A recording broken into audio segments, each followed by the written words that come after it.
नबी पाक सल्लल्लाहु अलैहि वसल्लम आपने फरमाया इन्नी तरक्तु फीकुम थक़लैन, फरमाया मैं तुम्हारे दरमियान दो भारी चीजें छोड़ के जा रहा हूं। और यह भी मैं बता दूं कि ये रिवायत मुख्तलिफुल अल्फाज व तुरुक़ व सनद है। सही, जो मुझे याद है मैं वो पढ़ रहा हूं। फरमाया किताबुल्लाह व अहलु बैति इतरती, एक अल्लाह का कुरान है और दूसरी अहले बैत।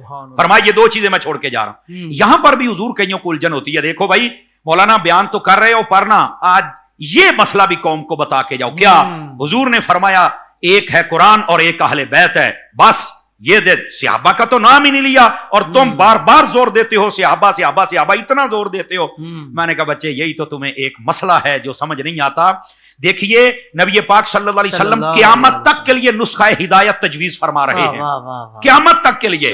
और मेरे आका को यह भी पता है क़यामत तक के लिए कुरान भी चलेगा। पता चला कुरान सही है जो क़यामत तक चलेगा।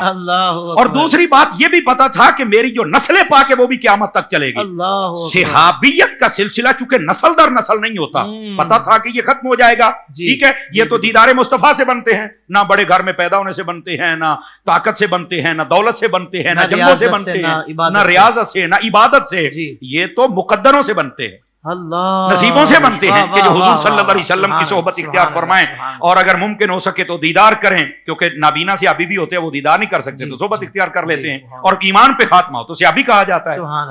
तो अर्ज करने का मकसद ये है, आका करीम सल्लल्लाहु अलैहि वसल्लम ने सहाबाए किराम का नाम इसलिए नहीं लिया क्योंकि पता था क़यामत तक के लिए इन्होंने तो चलना नहीं है। जिन्होंने चलना है वो दो चीजें बताता हूं, और जो भी अपने आप को कहे कि क़यामत तक के लिए हम हिदायत वाले हैं, उसकी फिर तलाशी लिया करो और वुजू करके लिया करो, ताकि तुम्हें कुरान भी वहां नजर आए और हदीस हुजूर की आल भी नजर आ जाए।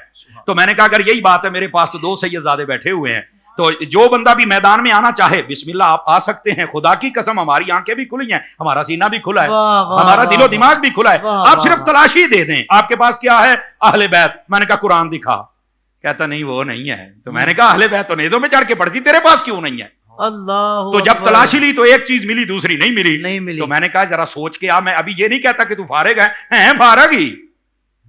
फारिग ही, लेकिन थोड़ा सा सोच ले, हो सकता है अल्लाह हिदायत दे दे। दूसरे बंदे आ गए जी। ठीक है, कुरान और अजमत कुरान, तो कुरान की महफिल, अल्लाह की कसम इनसे हमारा सीना तंग नहीं होता। बेशक मिस्र से कारी बुला लो, हमारा सीना तंग नहीं होता।